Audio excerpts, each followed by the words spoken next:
afternoon to you all, and thanks again for joining us. We are nearly halfway there in our MIP Alumni Conference of the day. After different topics like the role of the sport director, women football, one first great discussion with Arsene Wenger, we're going to have a smooth transition with just the speaker you had early on with Andrea. And what makes a great leader? It was a really nice talk with Pedro, and we really appreciate and had a lot of good insights. So now we're gonna try to explore the fact that we were on the pitch, how to go off the pitch, how to make the transition, and how to get the job. So alongside me, I'm gonna have 4 panelists with a perfect gender equity, and I mean it, and I was really happy with that. The first one is Annike Kran from Germany.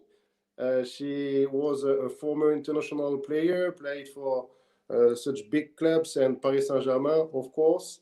And now she's in charge of women football in Borussia Dortmund and also working for DFB. So we are really happy to have her on board. Thank you, Annike. Thank you very much. The second panelist will be Beck Smith. It was a nightmare for Annike because Annike just told me she never win a game against Beck Smith when they played against each other. You should look at your research, I think. Yeah, I was wondering. She's a former captain of New Zealand, and she played for Wolfsburg. I have a lot of titles with Wolfsburg in women football. And she's now a global executive director of women's game at Copa 90, which is a media company based in London. Thank you very much, Bex. Nice to be here. Our third panelist would be an ex-director of Bolton, Chelsea in Premier League. He didn't play football professional, but he loves the sport. And now he's executive chairman of Sportsology, one big company advised for US franchise. So thank you, Mike, to join us. Yeah. There is jet lag with Tulum. Thank you very much, Mike. Nice to meet you.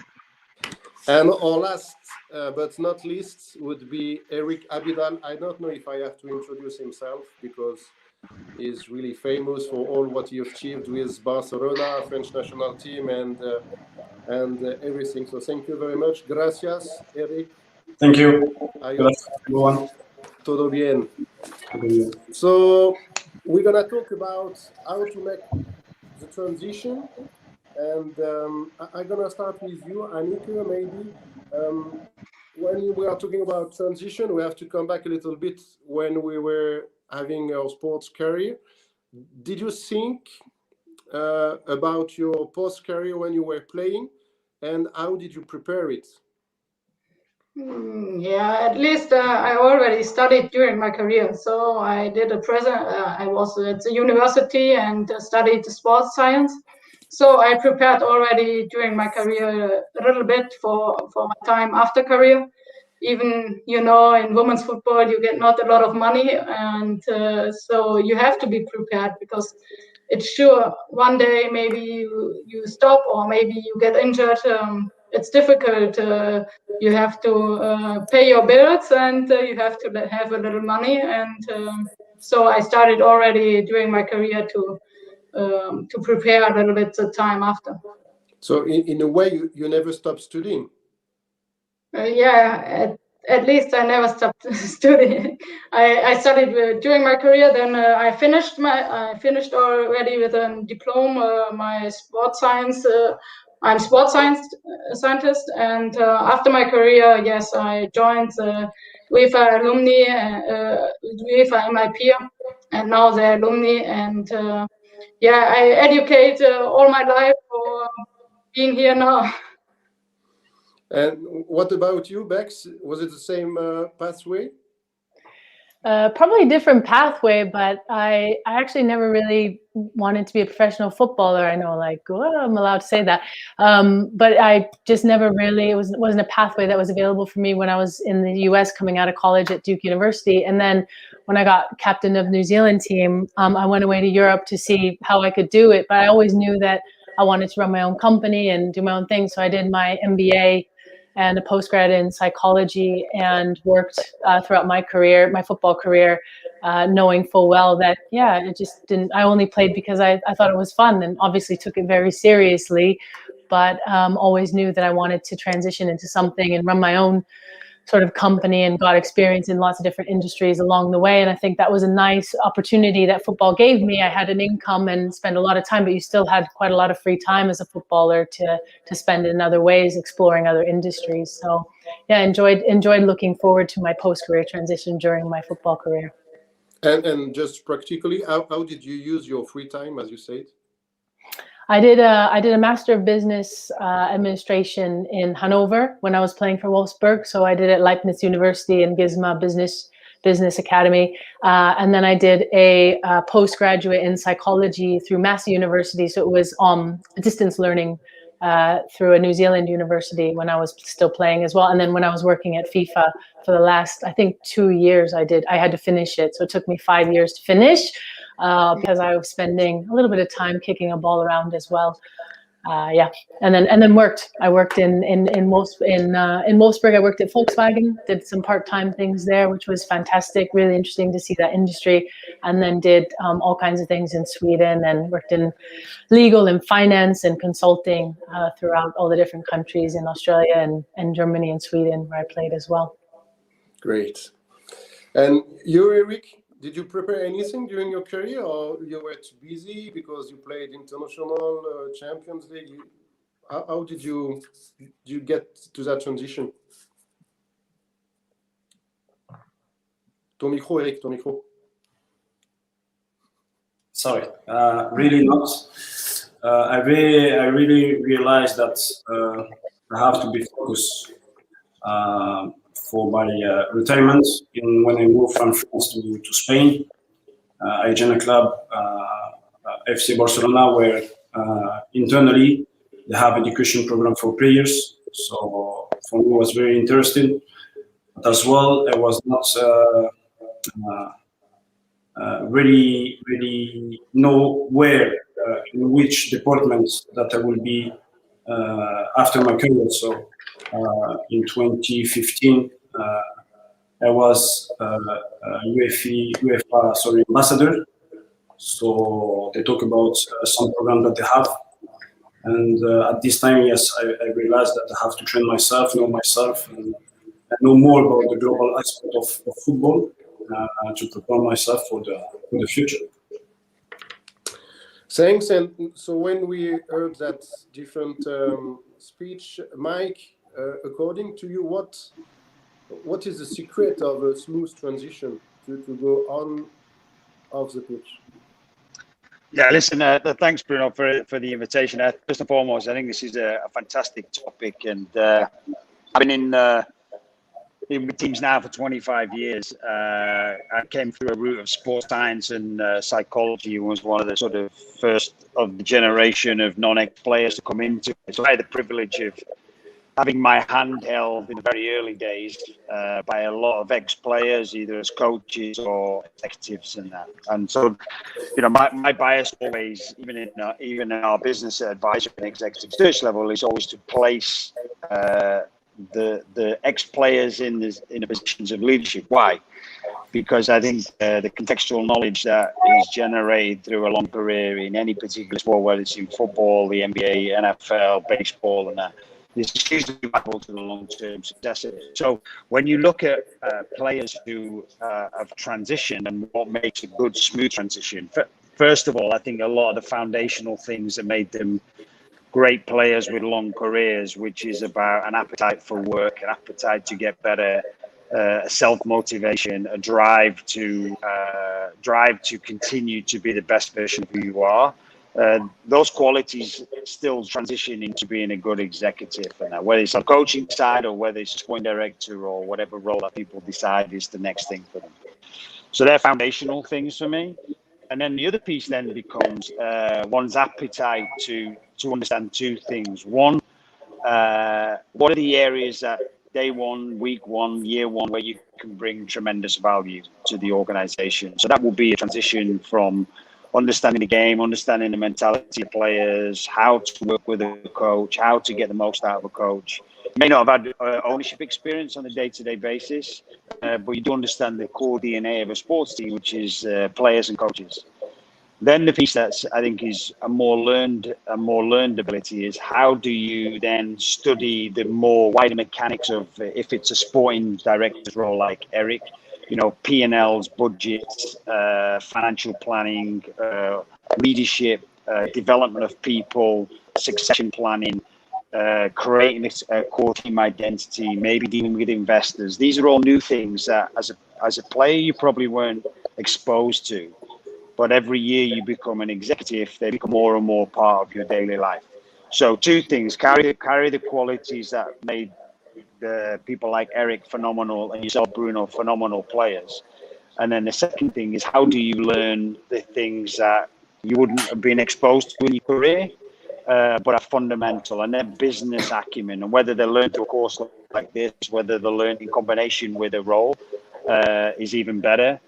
But it starts with your appetite as an ex-player to want to go through that transition and want to make yourself vulnerable, want to make yourself open to learning new things. So it's a mentality first to make a successful transition. Thanks, Mike. But is it that easy?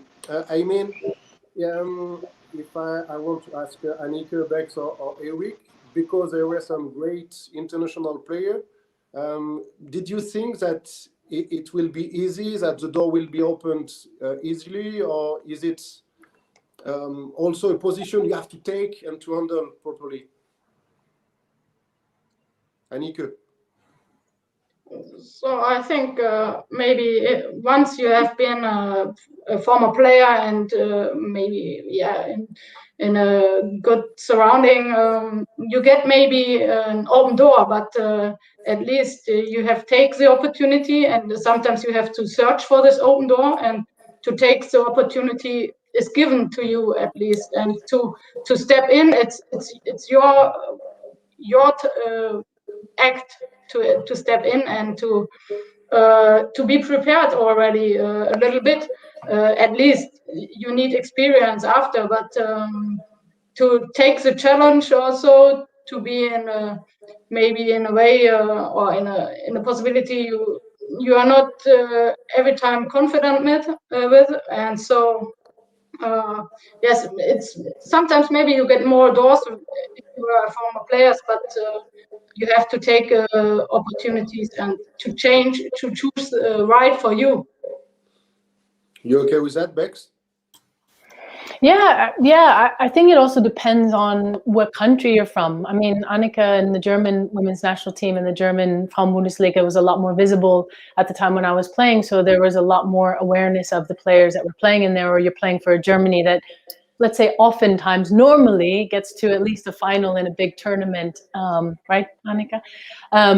But yeah, and then you play for another team like in New Zealand, for example, for me, and we didn't get to the big, the end of the tournament. So there's a difference in disparity and visibility. So I think the big name players in the women's game, you have more opportunity to use your name as a player to enter into different opportunities, to have more media opportunities, because they're showing games on TV. In New Zealand, they don't show any of the women's games, or they started doing it last season. So I think depending on where you come from, there's differentiation in the different types of opportunities. For me, I knew I had to get a job.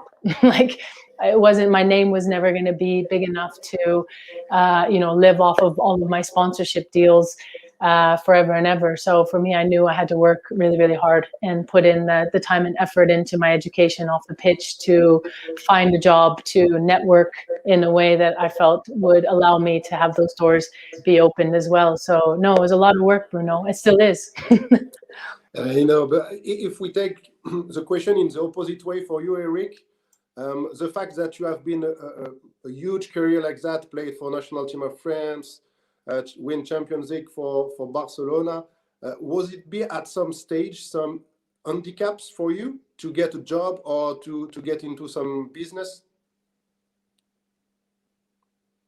Ton micro, Eric. Sorry, I will not say an handicap, but was not easy. because of course you have many doors opening for you for a new position, but you're as well scared about your skills, about your knowledge, and sometimes you have some doubt. So it's better to take your time to prepare yourself, to study, because as a player, of course, you can see many things. You can travel a lot and know many things about the game, but behind the game, you have a lot of work. So I think you have to prepare yourself, analyze all the situation, analyze competition, analyze the club. But I will say the easy way is to work in the club where you spend more time. But I will say this is the comfort, so you are not putting yourself in trouble, no risk, and is a maybe better situation.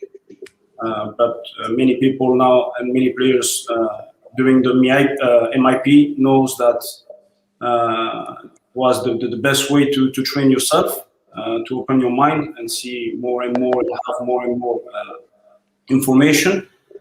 And after that, of course, you can take a decision. But was not an handicap, because it's always depending on your idea and the way that you want to go and pave your way. Thanks, Eric. Next one will be for Bex and maybe also for Mike in the second time, because Eric said that, yeah, it's easier to go to work in the club where you spend more time, but you, Bex, you choose another quite different way to go to work for media and communication.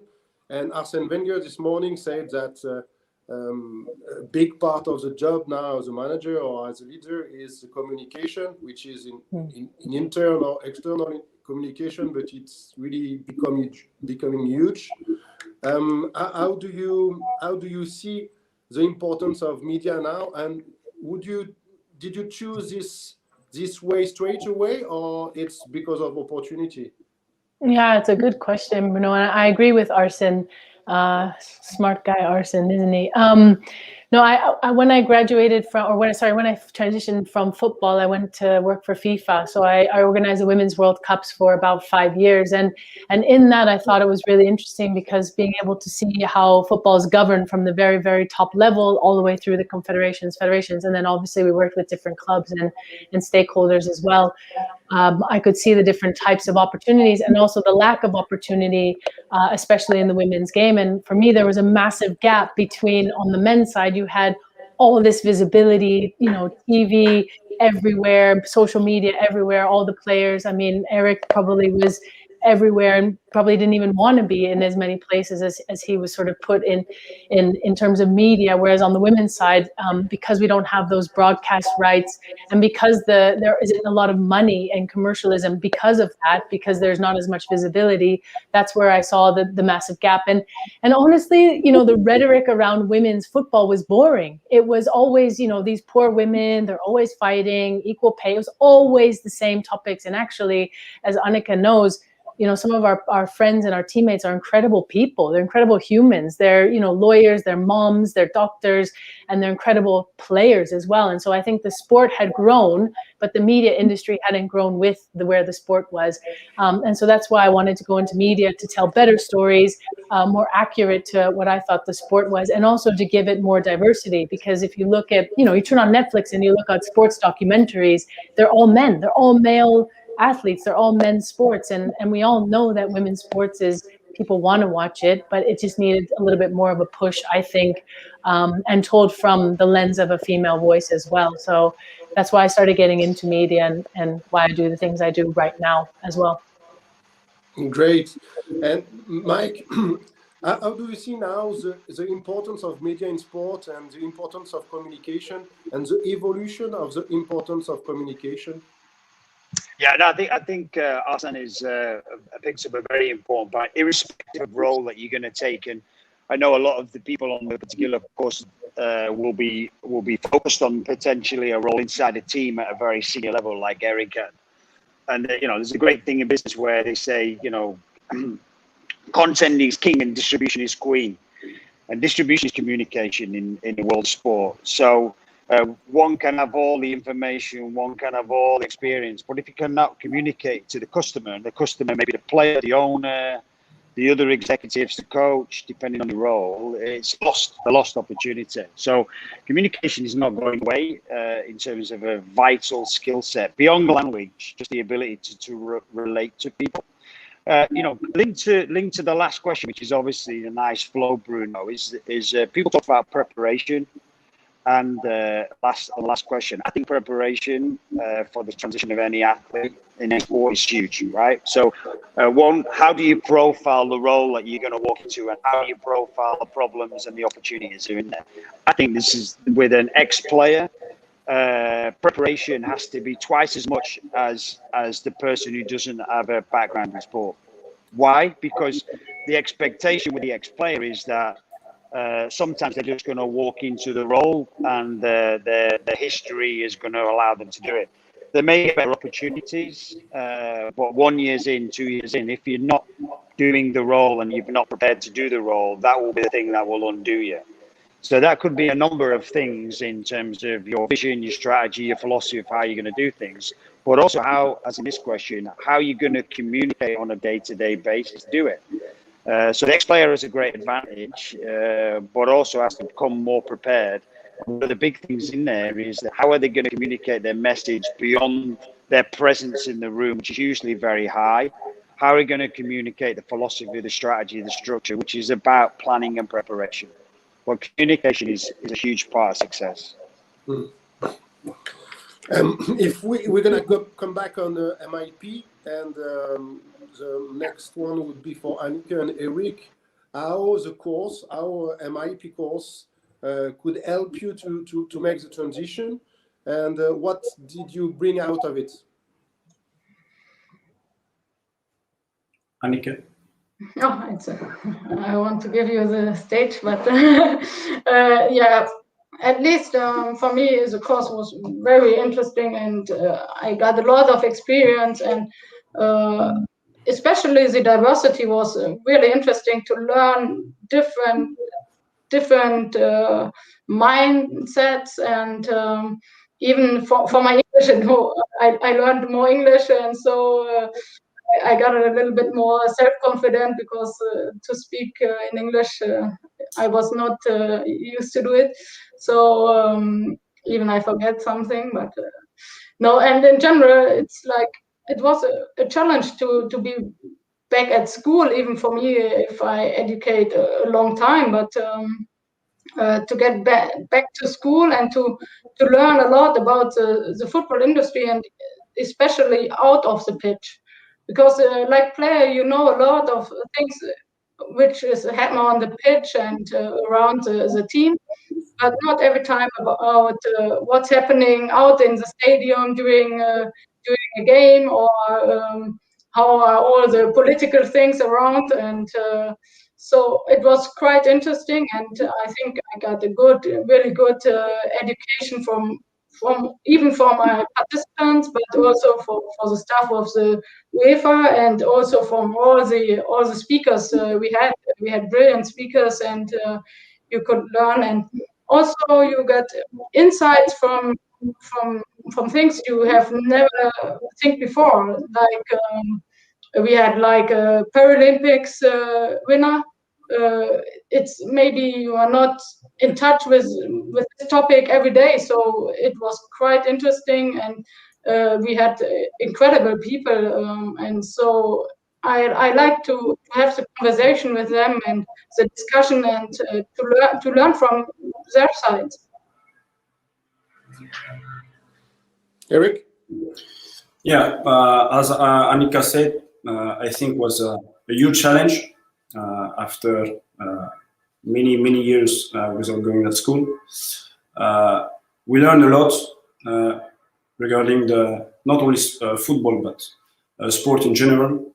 We are lucky to travel abroad, to know about America, Netherlands, Switzerland, England, France, etc., etc. But as well, was very important, same like Annika, to know a different language, English.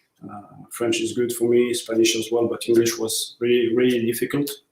and as well different aspect and different topic that I was not really focused when I was a player.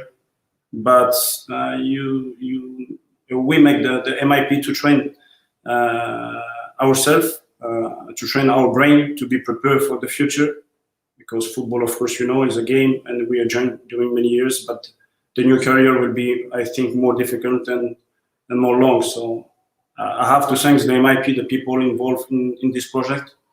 And every year, we saw that the level is growing and more players going to the MIP. So it's great.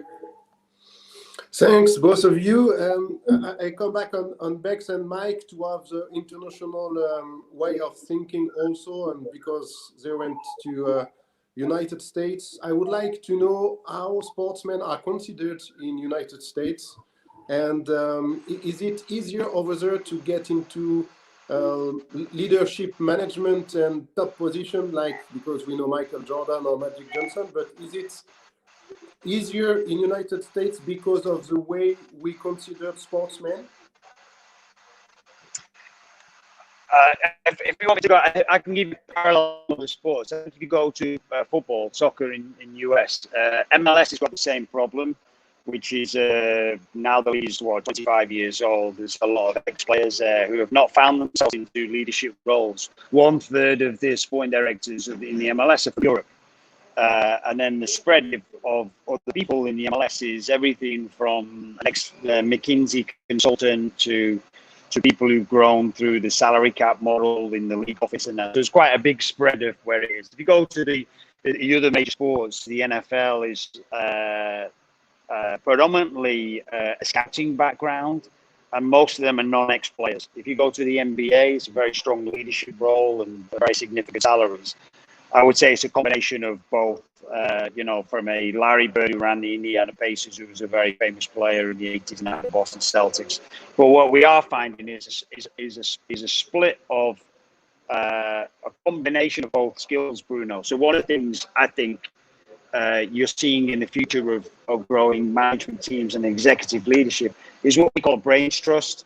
So no person, it's not a unicorn model anywhere where one person sits at the top of it and can do everything. Okay, so if the cohort on this group are thinking, okay, I'm going to get my chance to be a sporting director or chairman of a team, which your pedigree history is wonderful for that organization. How do I think around surrounding myself with people who complement who I am? So if you've got a strong background in culture and building teams, etc., maybe you want to combine yourself with someone who's very good negotiator, someone who's very good at scouting, etc. So I think the US looks at it as there's no one person who can run these $3 billion teams now. You have to think about building brain trust. Still at the top of it, we'd like someone who has got a strong pedigree background in the game, like a lot of the people on this program. But I think you've got to start thinking about the future and going, when I go to my interview and they ask me, who do I need around me to be successful? You need an answer, and you need to understand what your skill set is today. And then what are the things, who are the people that you need to hire to complement who you are to be successful? Because lastly, the team success is the number one and most important thing.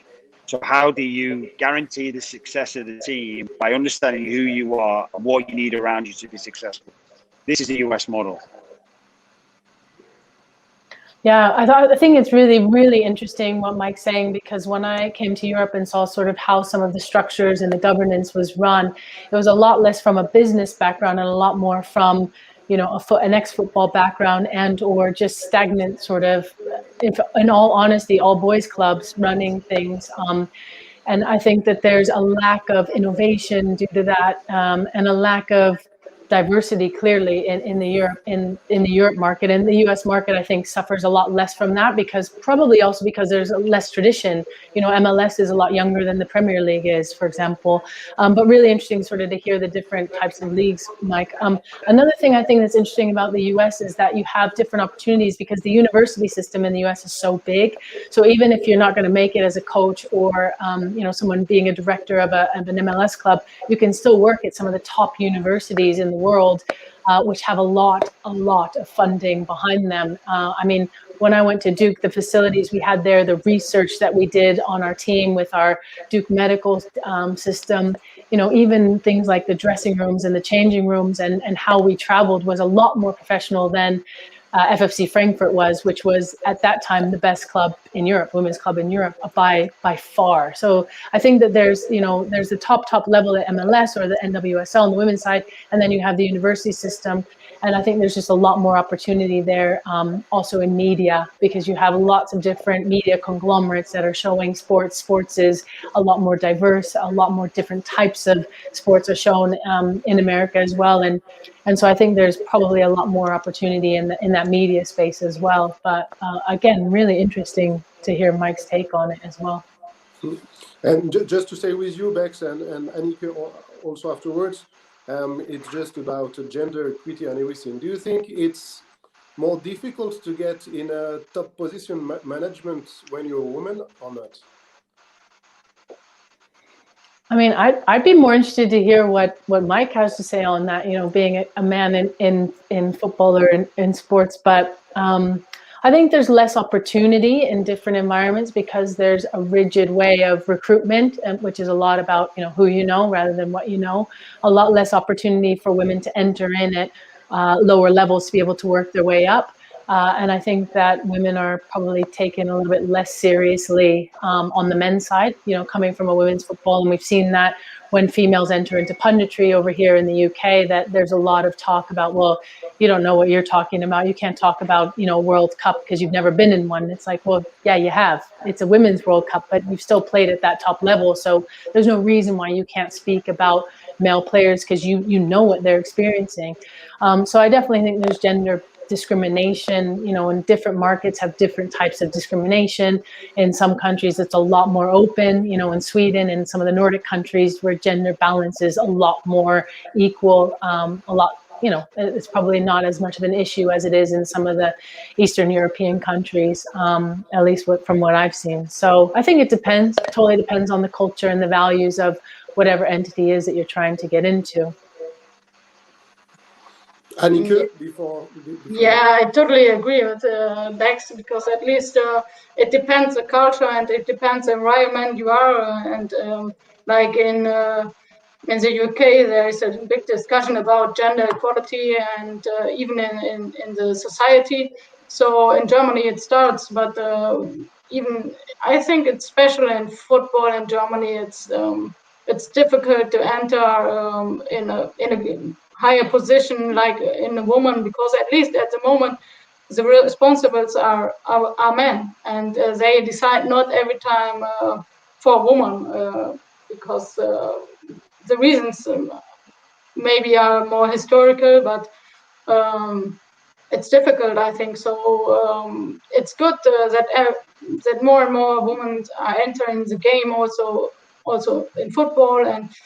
But even in Germany, we are waiting in television for an expert at a woman in for a men's game. So it starts more and more. We have some commentators, also women now for men's game, but also we need we need visibility for women in football as well. So I think it's not a reason like a former player was really good and why a woman shouldn't speak about football. It's football. It's not women football or men's football. It's football, and so we love the game. And so I think it doesn't depend if you're a woman or a man. So I think we have to work for this more, and but I hope it will change, because now we have more discussion also in the society about it.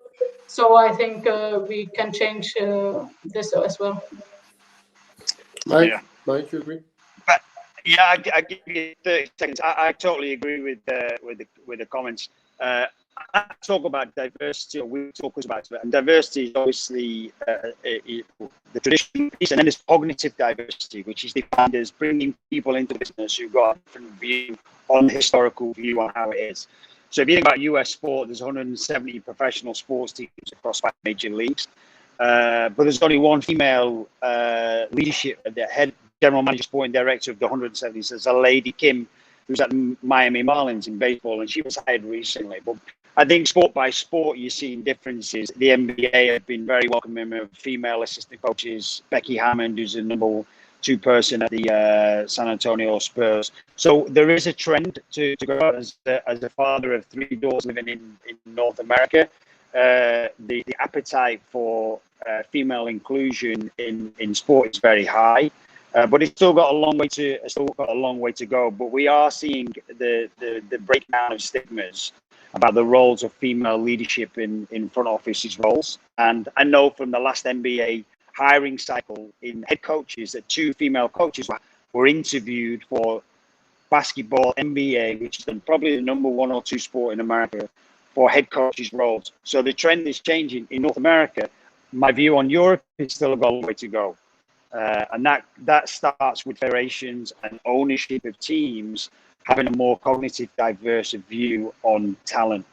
Because I do believe there's some incredible female talent that today hasn't had an opportunity to make an impact on their particular sport. But I know it's changing, and once it changes, the tide will change. Forever it will stay that way. Okay, great. And because we are running out of time, I will ask the last question to Eric. After your last experience with Barcelona, Eric, what would be your advice for the young leaders who want to get into a job, even if it's not in Barcelona for the first job? What can you say to young leaders?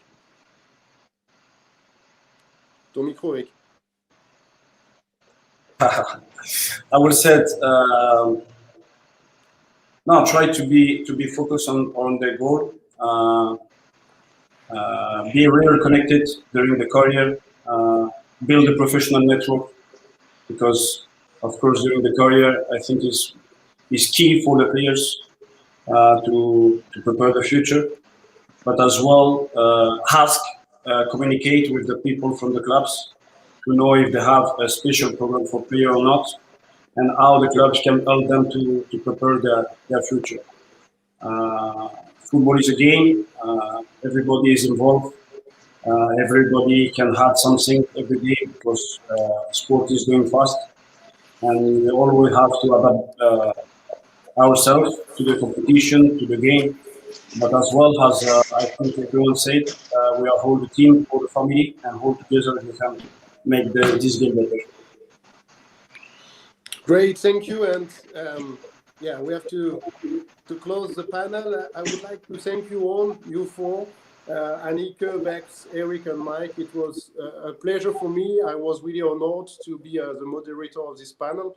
And I hope that everybody could take the best practice and the best words from each of you. I'm sure it was really impactful. So thanks once again. And we're going to go to the next panel with really interesting also topic, which is the agent and the regulation of the agent.